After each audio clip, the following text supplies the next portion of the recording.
Secretario. Muy buenas noches a todas y todos. Iniciamos rápidamente con el cuadro que nos pone en el día en el que nos encontramos. 67 es el número de la conferencia vespertina en la cual nos encontramos a 44 días de haber iniciado la Jornada Nacional de Sana Distancia.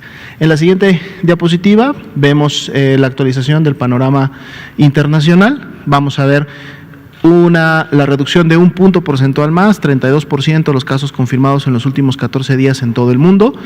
Sigue contrayéndose la pandemia en sí. Y vemos también cómo la región de las Américas, de ayer que estaba en 50, ahora está en 51%, es decir, ya representa más de la mitad de todos los casos en el mundo que se han confirmado en esta temporalidad que habla de dónde está la transmisión activa de la pandemia.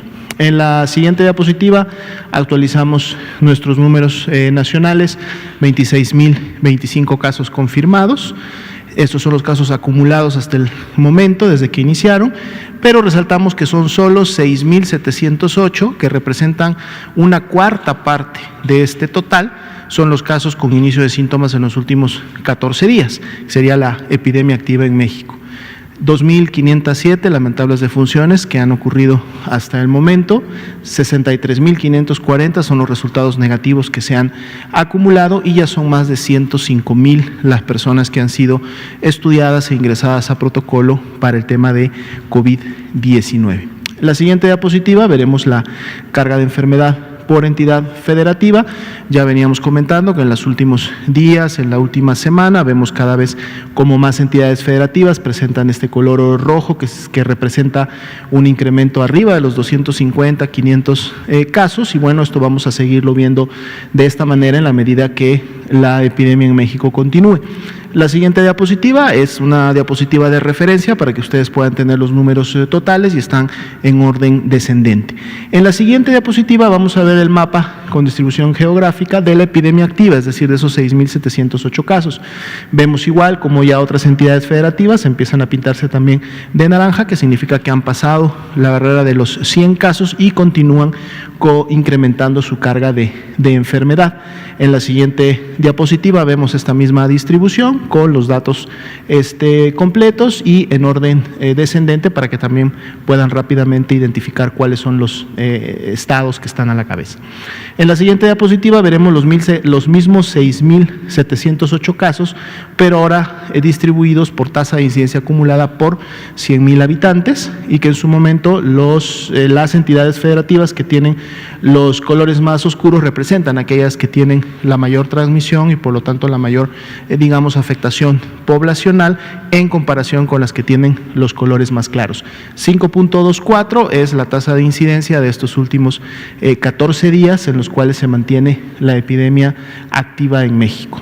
En la siguiente diapositiva vemos esta distribución en orden descendente para que puedan rápidamente identificar igual cuáles son los estados que están teniendo la epidemia o sus curvas epidémicas activas más recientes en estos últimos 14 días. La siguiente diapositiva veremos la distribución de las defunciones acumuladas, estas 2.507 que lamentablemente han sucedido, y también vemos cómo en los últimos días se concentran la mayoría de aquellas que todavía son sospechosas, están esperando el resultado de laboratorio para ver si se integran. Si vemos la tendencia de al menos los últimos 10 días y sobre todo de los 3 o 4 días más hacia atrás, donde están estas barras de color naranja claro, pues vemos que hay una tendencia que empieza un poco a estabilizarse, pero sin perder de vista que por lo menos hasta el 26 de abril la tendencia era todavía ascendente en relación a las defunciones. En la siguiente diapositiva vemos esta misma distribución de las 2.507, pero ahora por entidad federativa de ocurrencia, y vemos también cuáles son los estados que aún tienen defunciones sospechosas pendientes por confirmarse o descartarse.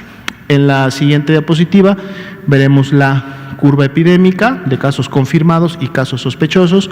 Venimos comentando en los últimos días, esta curva mantiene una tendencia ascendente todavía, sobre todo sabiendo que los porcentajes de positividad se incrementan, por lo tanto esperaríamos que muchos de estos casos que están como sospechosos, tarde que temprano terminen siendo confirmados, y vemos cómo se distribuyen precisamente en los últimos días, dado que esta curva los clasifica y los coloca por fecha de inicio de síntomas.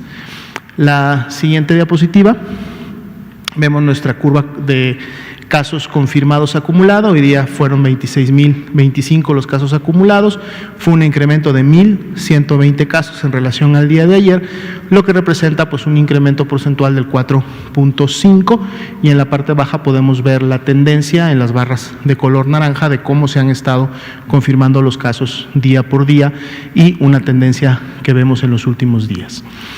Las siguientes diapositivas es precisamente en relación a la disponibilidad y ocupación hospitalaria. Al corte del día de ayer, 14.088 camas generales para pacientes COVID, para infecciones respiratorias agudas graves, estaban disponibles. Estaban ocupadas 6.461, por lo tanto la ocupación se mantiene igual a la que se tenía en el corte de ayer, que es del 31%.